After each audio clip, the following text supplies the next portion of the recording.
everyone, I welcome you all on my educational channel. In today's video, I'll tell you a beautiful story from class 11th English textbook Maharashtra board of lesson number 1.2, story of lesson number 1.2, that is onto the summit we reach the top.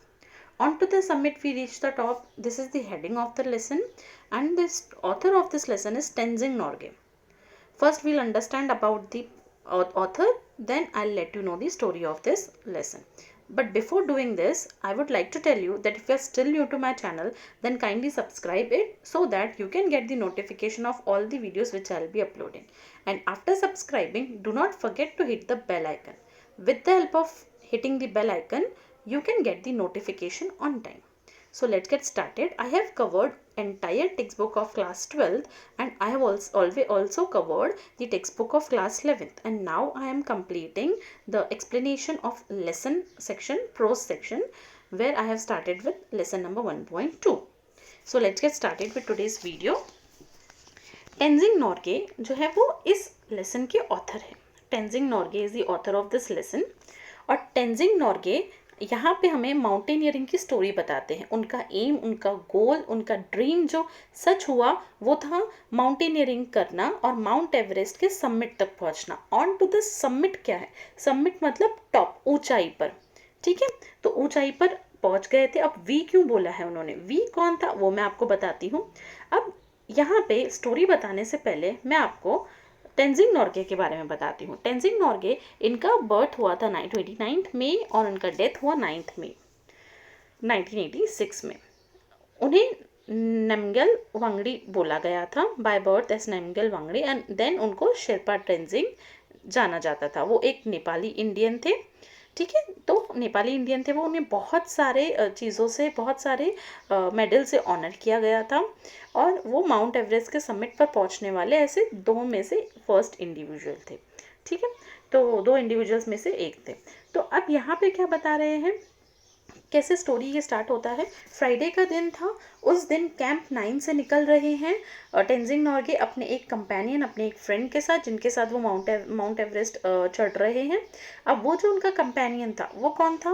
वो Hillary, उनका नाम था Hillary. तो ये दोनों mountaineering कर रहे हैं वो समिट तक पहुंचने के लिए.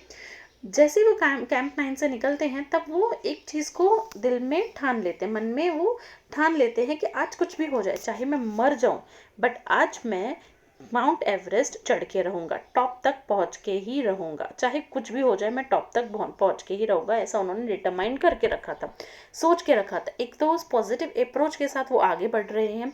1 घंटे तक, 1 आवर तक वो वॉक करते जा रहे हैं अपने फ्रेंड के साथ, हिलेरी के साथ. वो 1 घंटे तक वॉक करते जा रहे हैं. तो जैसे ही वो वॉक करते करते 1 घंटा उनको हो गया, तब उनको पता चला कि वो 50 फीट की दूरी पे है माउंट एवरेस्ट है. और उनको तब एश्योरिटी हो गई कि आज तो हम माउंट एवरेस्ट चढ़ के ही रहेंगे. अब उनके हाथ में 4 फ्लैग्स थे. अब वो 4 फ्लैग्स कहाँ पे आए, कहाँ से आए, ये मैं पास्ट की बात है जो मैं आपको बता रही हूँ. जब वो कैंप 4 में थे. अब कैंप 4, कैंप 9 ये क्या है?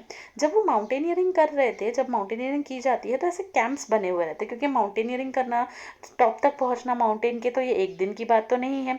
तो उनको काफ़ी दिन लग जाते हैं, तो बीच में उनको रेस्ट की भी ज़रूरत पड़ती है. तो ये कैंप्स लगाए जाते हैं. तो जब वो कैंप 4 में थे, तो कैंप 4 में जब वो थे उस टाइम पे उनके एक पर्सन थे जिनके अंडर ये सारे लोग माउंटेनियरिंग करते हैं, जिनके नीचे थे ये सब लोग, टेंजिंग और हिलेरी. तो कॉलोनियल हंट था उनका नाम. वो मेजर जो थे, वो सीनियर जो थे, वो कॉलोनियल हंट ने राइटर को, ऑथर को 3 फ्लैग्स दिए. ठीक है, उनको वो 3 फ्लैग्स दिए गए. उनको वो 3 फ्लैग्स जब उन्होंने दिए तो उन्हें ये बोला गया कि ये तीनों फ्लैग्स आपको लगाने हैं ऊपर. जब आप समिट में पहुंचोगे, यूनाइटेड स्टेट्स का, ब्रिटेन का और नेपाल का, ये 3 देशों के फ्लैग्स दिए गए और उनको बोला गया कि उनको समिट पर वो फ्लैग्स लगाने हैं. अब वो क्यों, उन्हें ऐसा बोला गया कि उन्हें वो समिट पर फ्लैग्स लगाने हैं?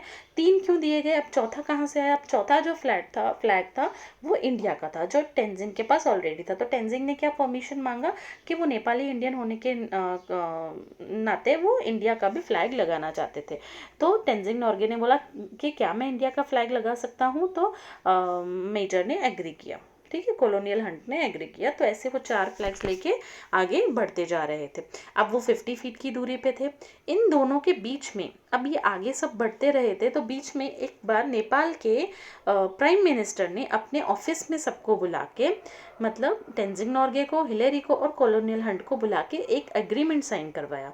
और वो एग्रीमेंट क्या था कि ऊपर तक कोई भी जाए, तुम दोनों में से ऊपर कोई भी पहुंचे, बट कोई क्लेम नहीं करेगा कि पहले मैं पहुंचा या पहले मैं पहुंचा। हमारा मकसद ये नहीं है कि पहले कौन पहुंचेगा, तुमको एज एन इंडिविजुअल काम नहीं करना है, तुमको एज अ टीम काम करना है। तो ये दोनों एज अ टीम ऊपर बढ़ रहे थे, इन अपना ईगो साइड में रख के। तो एक पहले स्टार्ट किया था हिलेरी ने, देन तेंजिंग नोर्गे ने लीड किया। तेंजिंग नोर्गे के लीड करने के बाद आगे हिलेरी लीड कर रहा था। तो इस तरीके से वो टाइम टू टाइम अपना पोजीशंस चेंज कर रहे थे। इन दोनों के बीच में एक रस्सी था 20 फीट की दूरी, मतलब ये दोनों 20 फीट की दूरी पे थे और एक रस्सी बांध के हुए चल रहे थे। आगे तेंजिंग चल रहा था तो उसके कमर पे रस्सी था, और पीछे हिलेरी चल रहा था तो उसके कमर पे भी वही रस्सी बंधा हुआ था। अगर कुछ आगे हो जाता है तो खतरे का वार्निंग देने के लिए तेंजिंग क्या करता है, अपनी रस्सी हिलाता है। तो इस तरीके से उसके दूसरे पार्टनर हिलेरी को पता चलता है कि आगे कुछ तो है, मुझे सावधानी से चलना है, या वो खतरे में है, उसे बचाना है। तो इस तरीके से वो कोऑर्डिनेट करके आगे पीछे चल रहे थे। तो वो दोनों आगे चलते चलते जब ऊपर पहुंचे, फाइनली वो ऊपर पहुंच गए। 29 मई का डेट था जब वो ऊपर पहुंचे। तो जैसे ही वो ऊपर पहुंचे तो उनके चेहरे पे बहुत अच्छा फीलिंग, मतलब एक्सप्रेशंस था, सेटिस्फेक्शन था, बहुत बड़ा सेटिस्फेक्शन था कि आखिर उन्हें सक्सेस अचीव हुआ ही, आखिर उनका गोल अचीव हुआ ही। तो उस केस में सबसे पहला रिएक्शन जो था, उन दोनों ने एक दूसरे को जो सेटिस्फेक्शन वाला रिएक्शन दिया, वो दोनों बातचीत नहीं कर पाए, बट उनके शक्ल से वो खुशी जाहिर हो रही थी कि उनकी जो यूनिटी है वो रंग लाई। तब उनका फीलिंग ये नहीं था कि पहले मैं पहुंचा, या जो पीछे था उसका फीलिंग ये नहीं था कि पहले मैं क्यों नहीं पहुंचा, बस वो दोनों ऊपर पहुंच गए, ये उनके लिए ज़्यादा इंपॉर्टेंट था। अब मैं आपको एक बात बताऊं कि तेंजिंग नोर्गे जो है वो एक बुद्धिस्ट थे। तो ये इनमें एक ऐसा ट्रेडिशन रहता है कि अगर वो गॉड को थैंक यू करते हैं या प्रे करते हैं तो ऑफरिंग्स देते हैं। तो यहाँ पे तेंजिंग नोर्गे ने भी ऑफर किया गॉड को। क्या गिफ्ट ऑफर किया? एक तो उन्होंने पेंसिल ऑफर किया, टॉफ़ी, और उन्होंने बिस्किट्स ऑफर किए। तो ये जो पेंसिल जो उन्होंने ऑफर किया, टॉफ़ी और बिस्किट्स तो उनके पास थे, जो उन्होंने पेंसिल ऑफर किया वो पेंसिल उनकी यंगेस्ट डॉटर नीमा ने उन्हें दी थी, बड़े ही कॉन्फिडेंस के साथ कि ये लो डैडी, ये जब आप ऊपर पहुंचोगे तो ऊपर ये मेरी ऑफरिंग गॉड को कर देना। तो मतलब इतना ज़्यादा विश्वास उनकी बेटी को भी था, और उनकी बेटी के विश्वास से उनको भी खुद पे बहुत ज़्यादा विश्वास हुआ। तो उस हैप्पीनेस के साथ वो वहाँ पर सेटिस्फेक्शन के साथ गॉड को थैंक यू करते हैं, और पहुँचते ही उनको एक रिलीफ मिलता है एक चीज़ के लिए, और गॉड को थैंक यू करते हैं कि अच्छा हुआ इस बार स्टॉर्म नहीं आया। अगर उनके पहुँचते ही वहाँ पे स्टॉर्म रहता तो क्या होता, वो बच नहीं पाते। ठीक है, तो अभी वो जब ऊपर चढ़ रहे थे तो बहुत सारी डिफ़िकल्टीज़ उनके रास्ते में आई जो उन्होंने बताई हुई है। अब उससे ज़्यादा डिफ़िकल्टीज़ तब उनको आई जब वो नीचे उतर रहे थे, क्योंकि वो स्टीप जो था वो एकदम 90 डिग्री था, 90 डिग्री एकदम सीधा था। अगर वो गिरते ना वहाँ पे तो वो इस तरीके से गिरते कि वो शायद बच नहीं पाते, बट वैसा कुछ नहीं हुआ, वो सक्सेसफुली नीचे भी आ गए। नीचे आने के बाद उनको बहुत सारे कंट्रोवर्सीज झेलने पड़े, मतलब मीडिया के कि पीपल पूछते रहते हैं कि पहले कौन पहुंचा, क्या एक्सपीरियंस था। उन दोनों में ऐसा कुछ नहीं था, कंपटीशन नहीं था, जैसे उन्होंने एग्रीमेंट किया हुआ था कि वो एक टीम है, उनमें कोई कंपटीशन नहीं होगा। तो उन्होंने एक दूसरे को कॉम्पीट नहीं किया। तो एंड तक वो बोल नहीं रहे थे कि उनको कंपटीशन हो रहा है कुछ भी। तो वो क्या कर रहे थे, वहाँ पे एक दूसरे को देखे जा रहे थे। उनका कोई इस पे कोई उन्होंने आंसर नहीं किया। इस पे उनका यही आंसर था कि पहले कौन पहुंचा है इस was not the main motto, हम दोनों ऊपर पहुंचे ये एक मेन मोटो था। तो कंट्रोवर्सीज बहुत हो रही थी, बट वो उन सबको पार करके एक सक्सेसफुली नीचे आ गए अपने ईगो को साइड में रख के। अब ऊपर जब वो थे, जब वो उन्होंने गॉड को ऑफरिंग्स किया, ये तो वो नीचे आ गए, बट ऊपर की एक और बात उन्होंने शेयर की है कि जब उन्होंने गॉड को ऑफरिंग किया, जब सब खत्म हुआ तो वो एक दूसरे से बात नहीं कर रहे थे, बट उस टाइम पे वो एक दूसरे को शक्ल देख के वो हैप्पीनेस जाहिर कर रहे थे। क्यों बात नहीं कर रहे थे? क्योंकि उनके फेस पे ऑक्सीजन मास्क था जिसकी वजह से आवाज़ बाहर नहीं आ रही थी। तो they both were very happy and they were expressing their happiness to each other. Okay, then what happened, वो दोनों एक दूसरे को देख रहे थे, उनका एक्सपीरियंस अच्छे से उन्होंने शेयर किया, मतलब वो हैप्पीनेस शेयर किया। तब उन्हें बहुत भूख लगी थी, तेंजिंग नोर्गे को बहुत ज़्यादा प्यास लगी, बहुत ज़्यादा प्यास लगी थी। तब उन्होंने जब बॉटल चेक किया तो वो बॉटल पूरी बर्फ़ हो चुकी थी, आइस में कवर्ड हो चुकी थी। तब उन्होंने फिर काम चलाने के लिए बिस्किट्स खाए, और वही बिस्किट्स उन्होंने हिलेरी को भी ऑफ़र किए। तो ये था उनके की डिफ़िकल्टीज़ आई, वो डिफ़िकल्टीज़ को उन्होंने एक दूसरे को कोऑपरेट करके आगे बढ़े। और एक बात जो उनमें डिफ़िकल्टीज़ आई ना, वो नॉर्मल ट्रैकिंग में जो डिफ़िकल्टीज़ आती है वो तो थी ही, बट दूसरी क्या डिफ़िकल्टीज़ आई, कुछ किसी तरफ जो रॉक्स थे, जो रास्ता था वो पूरा स्नोई रॉक्स थे, स्नो से कवर्ड था। कुछ जगह ऐसा था कि बहुत ज़्यादा बड़े और छोटे रॉक्स थे जिनकी वजह से उनको बहुत ज़्यादा प्रॉब्लम्स हुई। सबसे बड़ी प्रॉब्लम तो तब हुई जब उनका स्टीप्स जो है 90 डिग्री के हो रहे थे, तब उनको चढ़ने को बहुत ऊपर प्रॉब्लम हो रहा था, बट वो सारे प्रॉब्लम्स उन्होंने सॉल्व कर लिए एक दूसरे के कोऑपरेशन के साथ। ठीक है, तो इस यही स्टोरी थी इस लेसन की।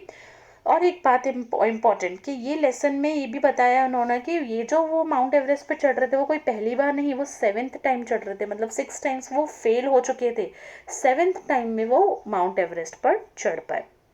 ठीक है, अब यहाँ पे क्या बताया हुआ है, even after failing for six, moral क्या मिलता है कि 6 बार फेल होने के बाद भी जैसे वो समिट में पहुंचे हैं, तो इससे ये पता चलता है कि हमें कभी हार नहीं माननी चाहिए, नेवर गिव अप का वो मैसेज देते हैं। और कितनी भी डिफ़िकल्टीज आए, अगर आपका पॉजिटिव एटीट्यूड है तो आप सारे हर्डल्स क्रॉस कर सकते हो, ब्रेव होके आप आगे बढ़ सकते हो, ऐसा उन्होंने हमें बताया है। ये दूसरा मॉरल। तीसरा मॉरल जो हमारे साथ शेयर करते हैं वो टीम स्पिरिट, कोऑपरेशन। आप ईगो असाइड रख के अगर टीम स्पिरिट और कोऑपरेट करते हो तो आपको सक्सेस मिलेगी। चौथा मॉरल जो वो हमें सिखाते हैं वो ये है कि मैंने आपको एक बात नहीं बताई कि जब वो ऊपर पहुंचे तब उनके गले में एक रेड स्कार्फ था, वो रेड स्कार्फ उनके फ्रेंड ने उन्हें दिया हुआ था और बोला हुआ था कि जब माउंटेनियरिंग करोगे तो ये पहनना। तो उन्हें उस टाइम पे उस फ्रेंड की भी याद आ रही थी, तो मतलब वो सक्सेस मिलने के बाद भी अपने पुराने रिलेशंस को भूले नहीं। तो सक्सेस का आपको ईगो नहीं रखना चाहिए, वो चौथी चीज़ हमें ये भी सिखाते हैं। अगर आपको ये वीडियो पसंद आया तो आप प्लीज़ इसे लाइक कीजिए। Thank you so much for watching.